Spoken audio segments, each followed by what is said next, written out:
Alhamdulillah, Alhamdulillahirabbil alamin. Wa bihi nasta'inu ala umuri dunya waddin. Nahmaduhu wa nasta'inuhu wa nastaghfiruh. Wa na'udzu billahi min syururi anfusina wa min sayyiati a'malina. May yahdihillahu fala mudilla lahu wa may yudlilhu fala hadiya lahu. Asyhadu an la ilaha illallah wahdahu la syarika lah wa asyhadu anna Muhammadan abduhu wa rasuluh alladzi la nabiyya ba'da. Allahumma shalli wa sallim wa barik ala sayyidina Muhammadin wa ala alihi wa ashabihi wa mawala. Amma ba'du fa ya ayyuhal hadirun ittaqullah waf'alul khairat wajtanibu 'anis sayyi'ati la'allakum tuflihun. Kama qala Allah Ta'ala fi kitabihil karim. A'udzu billahi minasyaitonir rajim. Bismillahirrahmanirrahim. Ya ayyuhalladzina amanu taqullaha wa kunu ma'as shadiqin. Wa qala aidan qul sadaqallahu fattabi'u millata Ibrahim hanifa wa ma kana minal musyrikin. Al-ayah sadaqallahul azim. Ma'asyiral hadirin rahimakumullah. Di pagi yang penuh dengan keberkahan ini, terlebih dahulu marilah kita bersama-sama memanjatkan puja dan puji syukur kehadirat Allah Subhanahu wa Ta'ala, di mana di tengah banyak orang yang sibuk memikirkan urusan duniawi, kita masih diberi kesempatan oleh Allah untuk sekedar menyisihkan waktu berpikir tentang aktivitas ukhrawi. Di tengah banyak orang yang sakit misalnya, kita masih diberi kesehatan oleh Allah. Di tengah banyak orang yang mati, setidaknya sampai detik ini nyawa masih di kandung badan, Allah masih mempercayakan kita untuk bisa beraktivitas sehari-hari, bukti ta'abbud kita kepada beliau, kepada Allah. Tentu ini menjadi nikmat yang harus kita syukuri pada pagi hari ini. Oleh karena itu, bukti tasyakur kita, marilah kita bersama-sama meningkatkan kualitas iman dan takwa kita kepada Allah dengan senantiasa bisa mengambil ibrah dari perjalanan hidup para pendahulu kita. Ma'asyiral hadirin rahimakumullah. Al-Quran yang kita imani, Al-Quran yang menjadi pedoman hidup kita, ini setidaknya mengandung 4 prinsip ajaran-ajaran yang ada di dalam Al-Quran. Prinsip yang pertama adalah akidah, yang kedua adalah syariat, yang ketiga akhlakul karimah, dan yang keempat ini agak berbeda. Di dalam Al-Quran itu ada prinsip kisah-kisah Al-Quran. Kisah-kisah Al-Quran. Kenapa ketika Allah menjelaskan tentang tauhid, menjelaskan tentang akidah, kemudian menjelaskan tentang syariat, akhlakul karimah, kemudian tiba-tiba Allah berstatement di dalam Al-Quran itu menuangkan kisah-kisah di dalam Al-Quran? Tentu jawabannya, kita sebagai umat manusia, ketika kita ingin bertauhid dengan benar tanpa ada figur, pasti tauhid kita tidaklah sempurna.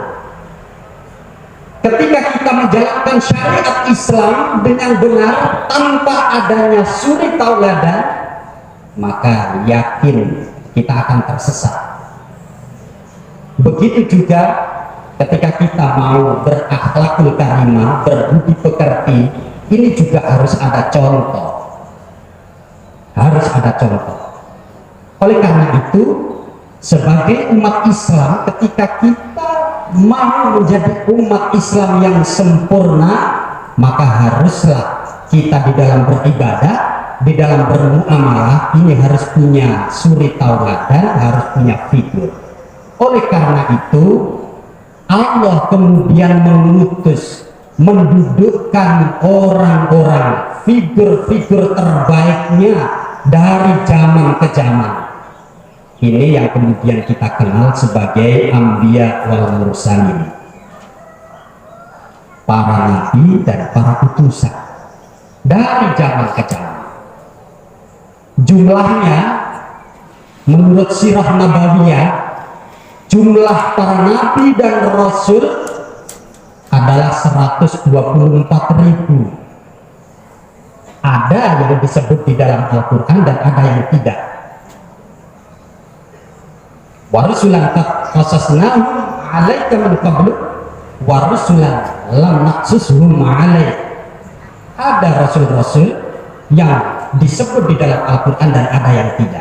124.000. Di dalam Al-Quran yang harus kita imani hanya ada 25. Hanya ada 25, mulai Nabi Adam sampai Nabi Allah Muhammad. Hanya 25. Dari 25 figur uswah hasanah ini kemudian Allah pilih lagi, dipilih tinggal 5 nabi dan rasul, tinggal 5 orang. Ini yang kita kenal sebagai ulul azmi. Ulul azmi itu sesuai urut masa: Nabi Nuh, Nabi Ibrahim, Nabi Musa, Nabi Isa, dan terakhir Nabi Allah Muhammad SAW. Dari 5 ulul azmi ini kemudian Allah memilih lagi figur yang terbaik,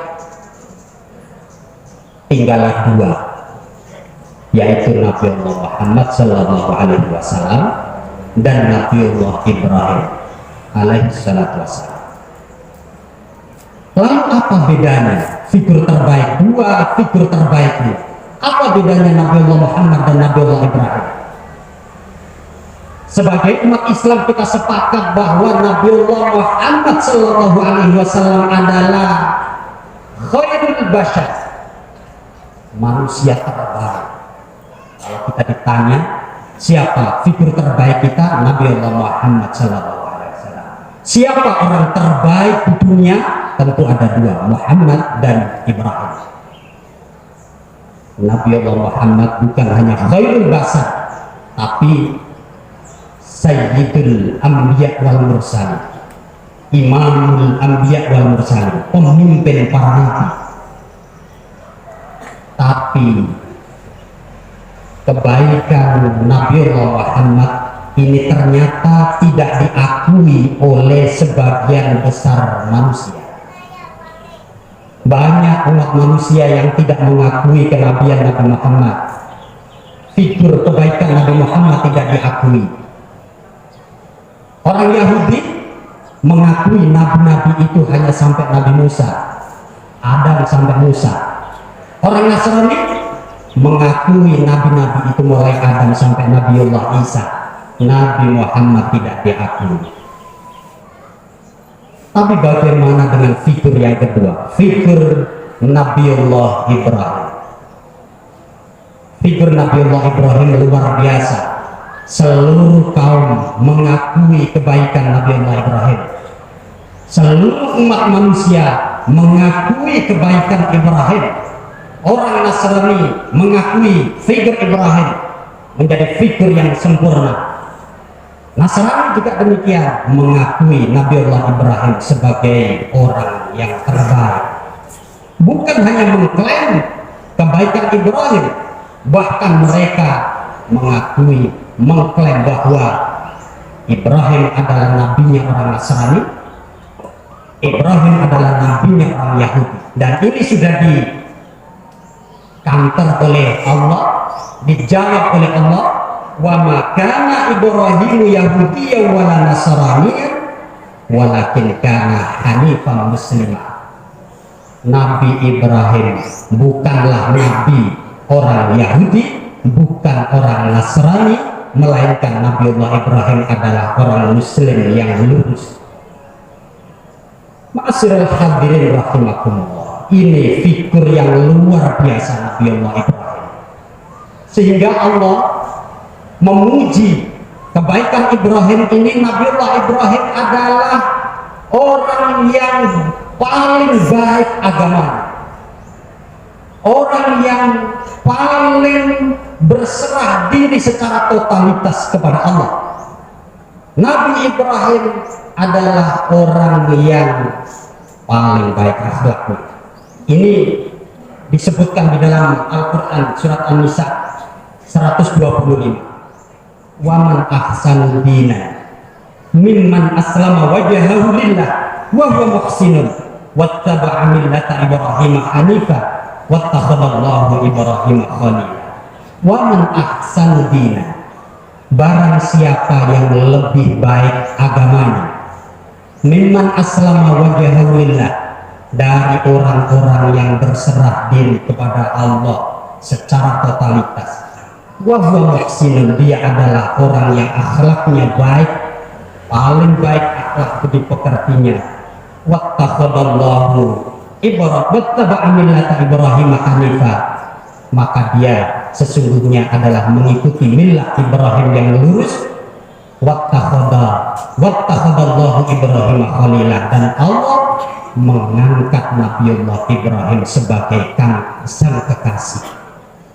Julukan sang kekasih ini hanya disandang oleh dua figur orang yang terbaik menurut Allah, yaitu Nabiullah Muhammad Sallallahu Alaihi Wasallam yang bergelar Habibullah, dan Nabiullah Ibrahim yang bergelar Khalilullah. Ini dua figur terbaik. Ibrahim merupakan orang yang paling baik agamanya. Ibrahim merupakan orang yang totalitas berserah diri kepada Allah, dan Ibrahim mempunyai akhlak yang luar biasa.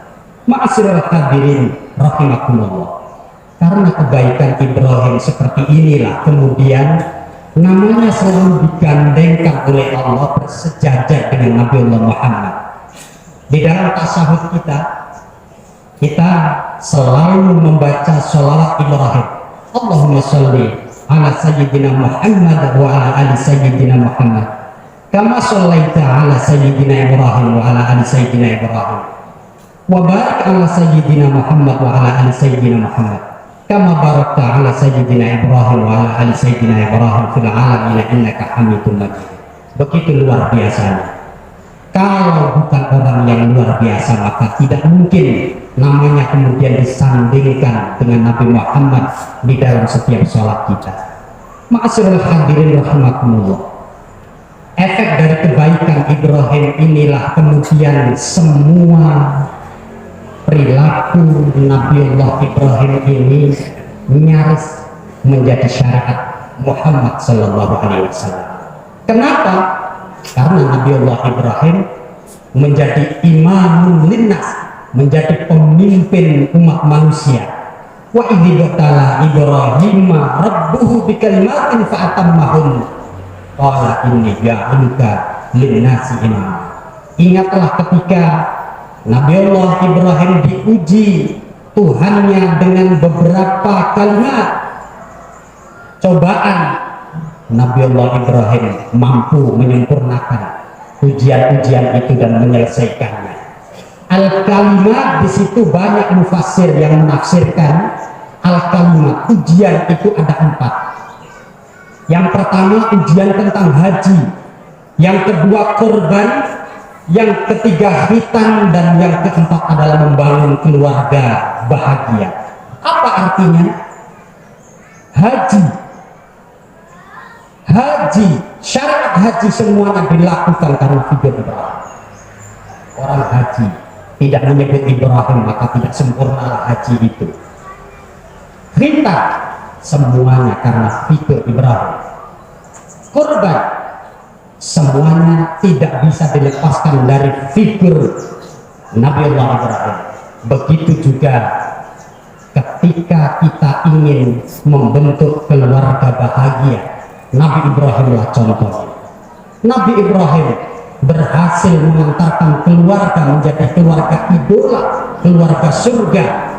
Dia menjadi orang yang soleh, punya anak yang soleh, 2 istri yang solehah, Siti Hajar dan Siti Sarah.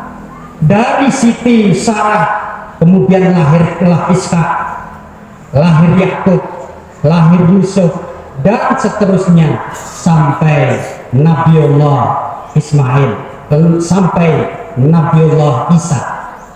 Kemudian dari keluarga Sarah, dari istri Siti Sarah ini kemudian lahir Nabiullah Ismail dan seterusnya sampai Nabi Muhammad.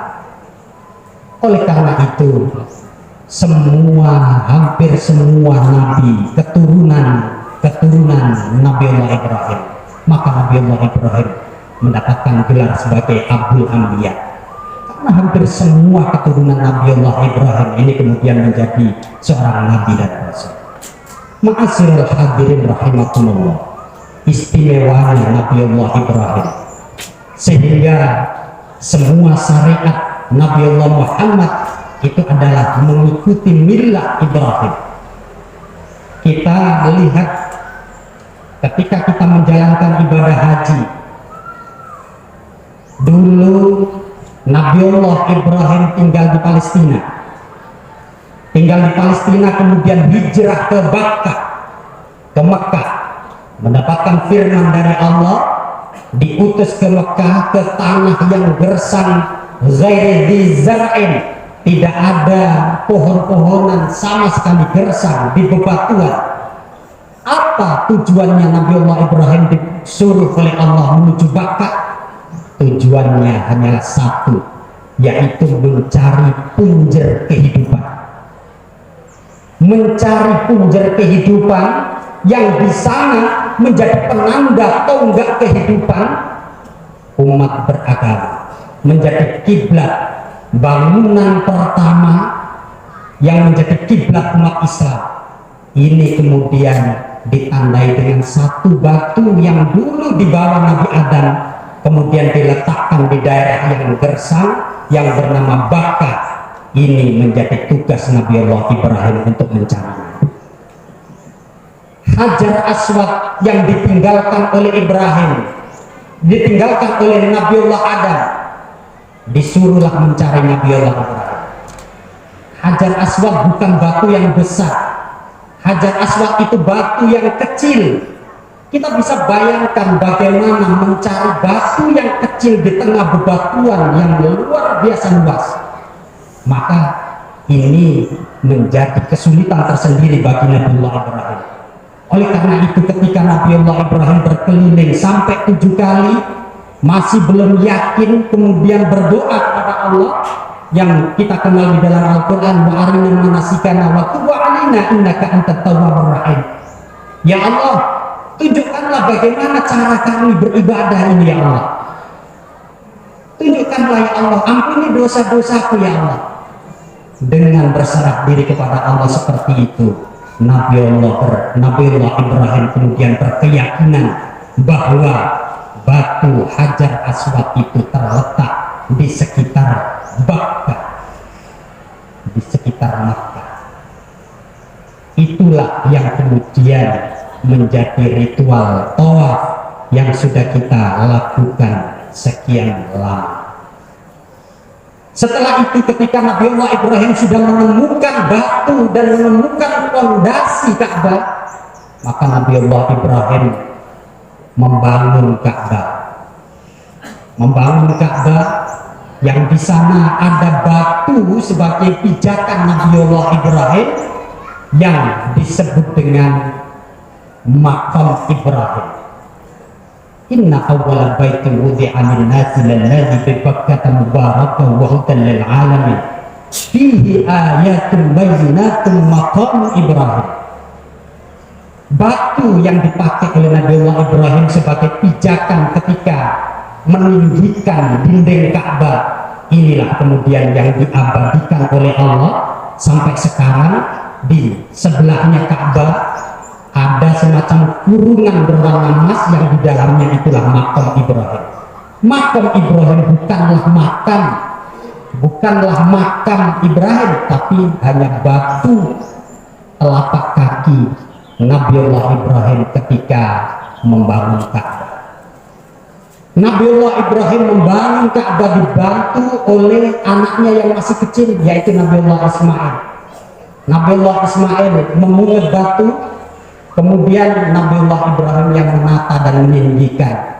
Ketika capek, Nabiullah Ismail kemudian istirahat, dibaringkan di peraduan di tepi Ka'bah itu, yang kemudian sekarang kita kenal dengan Hijr Ismail, yang ditandai dengan sumur separuh, yang di atasnya ada talang emas. Kita disunahkan sholat mutlak di sana.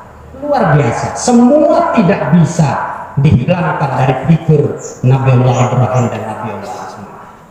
Ma'asyiral hadirin rahimakumullah. Puncak dari semua itu adalah ketika Nabiullah Ibrahim bermimpi. Mimpi di tanggal 8 Dzulhijjah. Nabiullah mimpi diperintah oleh Allah menyembelih putranya yang masih kecil. Apakah Nabiullah Ibrahim langsung mengeksekusi? Tidak. Nabiullah Ibrahim dalam kebingungan yang luar biasa. Apakah betul mimpi-mimpi itu dari Allah? Maka tanggal 8, di tengah kebingungan itu Nabiullah Ibrahim kemudian melangkahkan kaki menuju Munah yang sekarang kita kenal dengan Mina. Di Mina itulah maka Muzdalifah, Mina di hari Tarwiyah itu diartikan sebagai puncak keraguan Nabiullah Ibrahim. Malam 8, kemudian malam 9, Nabiullah Ibrahim jalan ke Arafah. Di Arafah baru Nabiullah Ibrahim merenung dan meyakini bahwa yang mimpi beberapa kali itu adalah mimpi dari Allah. Yakinlah, maka Arafah itu orang mengartikan sebagai Arafah, yakin bahwa mimpi itu dari Allah. Apakah kemudian dieksekusi? Masih belum. Nabiullah Ibrahim tanggal 10 baru menyampaikannya kepada Nabiullah Ismail. Ya bunayya ini araful manam anni adbahuk. Wahai anakku, sesungguhnya aku bermimpi untuk menyembelih kamu. Bagaimana pendapatmu? Luar biasa pendapat Nabiullah Ismail yang masih kecil. Kalau bukan hidayah Allah, maka tidak mungkin anak kecil kemudian bisa menjawab, ini arafil manam anni adbahuk fanzur madza tara. Qala ya abatif al-matu'mar satajiduni insyaallah min sabirin. Wahai bapak, kalau itu perintah dari Allah maka lakukanlah, insyaallah engkau menemui aku sebagai anak yang sabar. Luar biasa, luar biasa. Maka ini yang kemudian ditandai dengan Jumrah Aqabah. Tanggal 10 itulah kemudian Nabiullah Ibrahim melaksanakan perintah Allah itu, kemudian digoda oleh setan. Wahai Ibrahim, apakah engkau betul-betul orang yang waras? Kata setan. Kenapa engkau kemudian menyembelih anakmu? Pasti itu bukan perintah dari Allah. Digoda Nabiullah Ibrahim. Karena Nabiullah Ibrahim sudah yakin bahwa itu adalah perintah Allah, maka dilakukan. Ambillah 7 kerikil, kemudian dilemparilah setan itu. Bismillahirrahmanirrahim. Rajman lisayatin waridul. Hari berikutnya ternyata yang digoda bukan hanya Ibrahim, Ismail digoda. Wahai Ismail, ayahmu tidaklah benar. Kalau orang benar tidak mungkin orang tua kemudian menyembelih anaknya. Nabiullah Ismail kemudian melempari 7 kerikil kepada setan itu. Bukan hanya Ismail, Siti Sarah juga digoda oleh setan. Wahai Sarah istri Ibrahim, suamimu tidaklah benar. Kenapa kemudian anak disembelih? Maka dilemparilah setan itu dengan 7 batu. Ini semua kemudian menjadi syariat agama Islam. Lempar jumroh Aqabah, hari kedua lempar jumroh ula, wusta dan Aqabah. Ini menandai perilaku Nabiullah Ibrahim. Ma'asyiral hadirin rahimakumullah, hampir semua ujian yang diselesaikan oleh Nabiullah Ibrahim menjadi syariat Islam. Oleh karena itu, wattabi'u millata Ibrahim hanifah, ikutlah millah Ibrahim yang lurus, itu yang dilakukan oleh Nabiullah Muhammad sallallahu alaihi wasallam. Semua syariat agama Islam terkait dengan haji, kurban, khitan dan membentuk keluarga bahagia, semuanya tidak lepas dari figur Nabiullah Ibrahim alaihi salatu wasallam. Ma'asyiral hadirin rahimakumullah, demikian khutbah yang bisa saya sampaikan, mudah-mudahan ada guna dan manfaatnya. Mudah-mudahan kita diberi kemampuan oleh Allah untuk bisa mengambil ibrah dari perjalanan hidup Nabiullah Ibrahim. Mudah-mudahan kita digolongkan termasuk golongan umat Ibrahim. Inna Ibrahim kana ummatan qanitah. Sesungguhnya Ibrahim adalah merupakan umat yang qanitah, umat yang taat kepada Allah, akidahnya lurus, agamanya bagus, akhlaknya bagus, dan lain sebagainya. Mudah-mudahan kita digolongkan sebagai orang-orang yang bisa mengambil ibrah hikmah dari perjalanan Nabiullah Ibrahim. Aqulu qawli hadza fastaghfiruhu innahu huwal ghafurur rahim.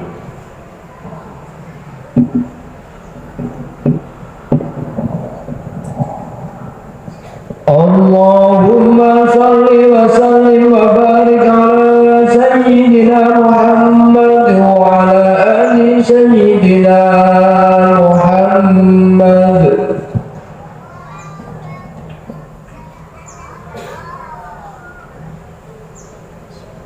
Alhamdulillah hamdan katsiran kama amar. Asyhadu an la ilaha illallah irghaman liman jahada bihi wa kafar. Asyhadu anna Muhammadan abduhu wa rasuluh sayyidil khalaiqi wal bashar. Allahumma shalli ala sayyidina Muhammad wa ala ali sayyidina Muhammad, amma ba'du. Fa ya ayyuhal hadirin ittaqullaha haqqa tuqatih wa la tamutunna illa wa antum muslimun. Qala Allah ta'ala fi kitabihil karim, a'udzu billahi minasyaitonir rajim. Bismillahirrahmanirrahim. Innallaha wa malaikatahu yusholluna 'alan nabi. Ya ayyuhalladzina amanu shallu 'alaihi wa sallimu taslima. Allahumma shalli 'ala sayyidina Muhammad wa 'ala ali sayyidina Muhammad kama shallaita 'ala sayyidina Ibrahim wa 'ala ali sayyidina Ibrahim wa barik 'ala sayyidina Muhammad wa 'ala ali sayyidina Muhammad kama barakta 'ala sayyidina Ibrahim wa 'ala ali sayyidina Ibrahim fil 'alamin innaka Hamidum Majid. Allahumma ighfir lil muslimina wal muslimat wal mu'minina wal mu'minat al ahya'i minhum wal amwat innaka sami'un qaribun mujibud da'awat ya qadiyal hajat. Allahumma sallimna wal muslimin wa afina wal muslimin wa qina wa iyyahum syarra masaa'ib dunya wad din. Allahumma rzuqna fahman nabiyyin wa hirdal mursalin wa ilhamal malaikatil muqarrabin bi rahmatika ya arhamar rahimin. Sallimna min afatid dunya wal akhirah wa fitnatihima innaka ala kulli syai'in qadir. Rabbana taqabbal minna innaka antas samiul alim wa tub 'alaina innaka antat tawwabur rahim. Rabbana atina fid dunya hasanah wa fil akhirati hasanatan wa qina adzabannar wa adkhilna al-jannata ma'al abrar ya aziz ya ghaffar ya rabbal alamin. Wa sallallahu ala sayyidina Muhammadin wa ala alihi wa ashabihi ajma'in walhamdulillahi rabbil alamin.